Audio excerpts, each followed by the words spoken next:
Hi guys. So some of you guys have been absent, so you missed our lecture on Lewis structures. So I'm going to go ahead and give you two examples here on how we create Lewis structures.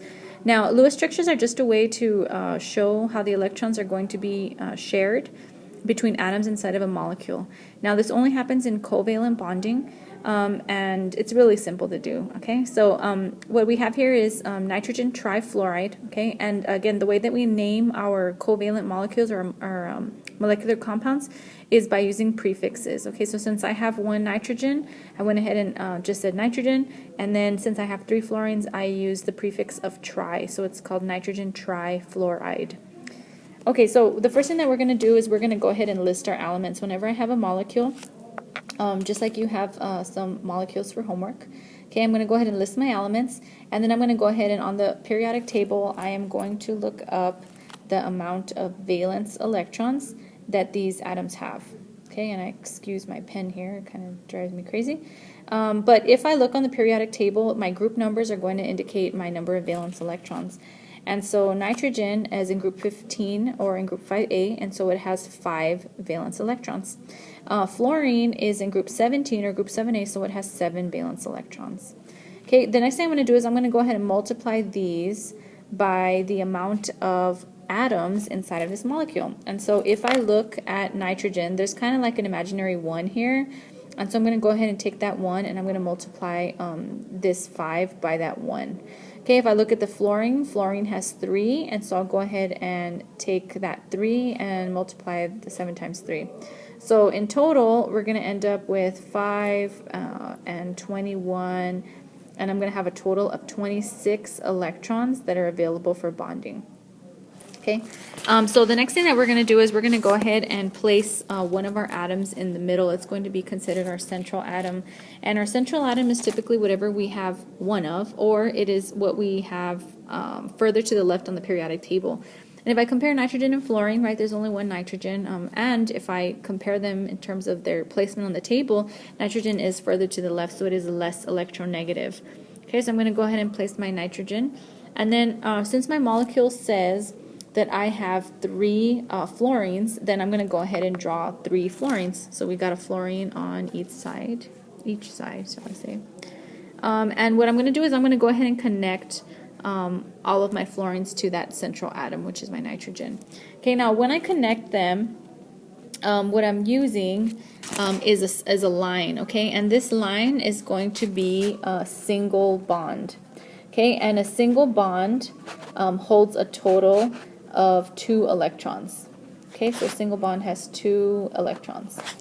Okay, so then in total here, what I have used is I have used 2, 4, and 6 electrons to go ahead and connect my atoms to nitrogen.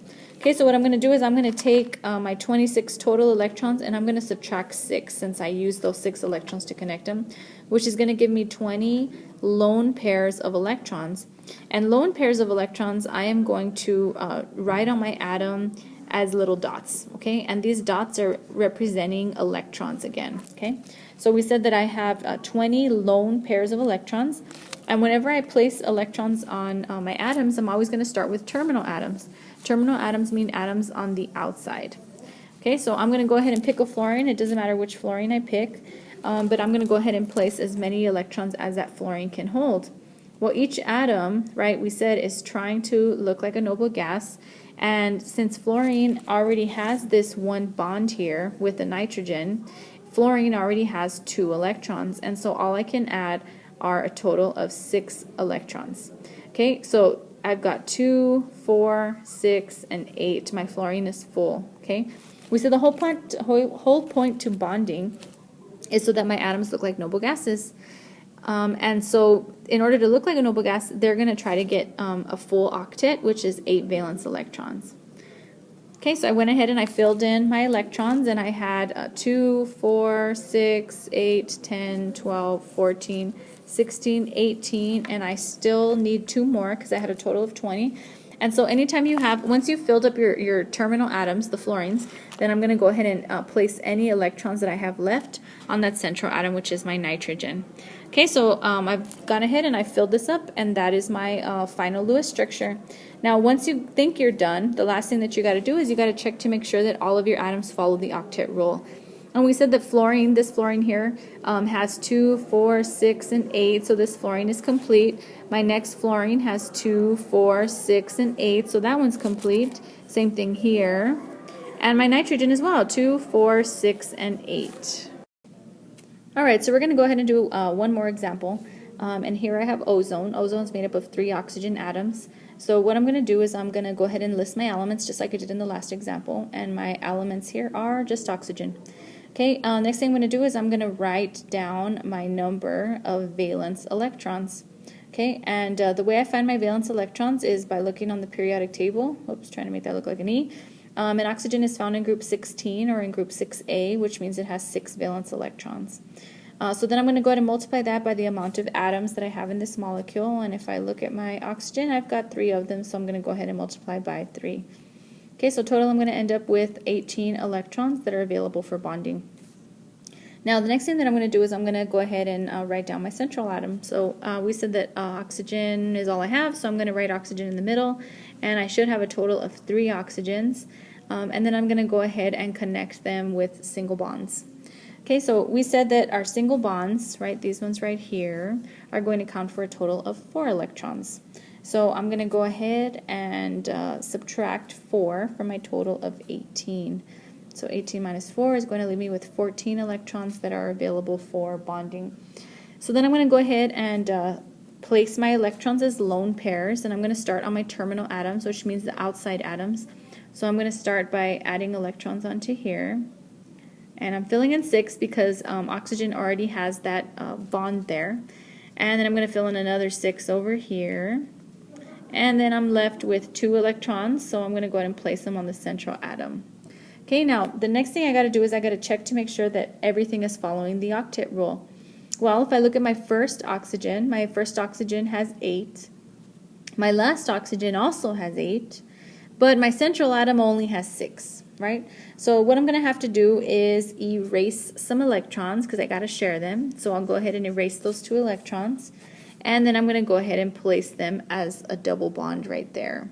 Okay, now when I do this, this oxygen is going to be sharing those electrons with this guy. So now my last oxygen has 2, 4, 6, and 8.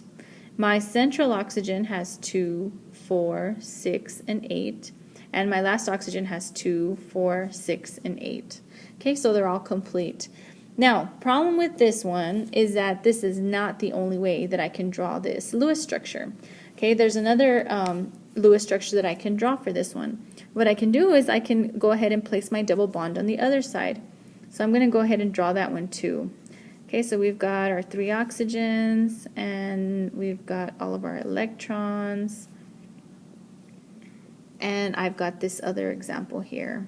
Okay, now this is an example of a case where I can draw more than one correct Lewis structure, and this has a term which is called resonance. Okay, so resonance exists when I have a double bond that can be moved from one area to another, and my double bond is either here or my double bond is over here. I didn't move the arrangement of the oxygens, they're all in the same place. All I did was move the double bond. Okay, so when resonance exists, you have to show all the examples.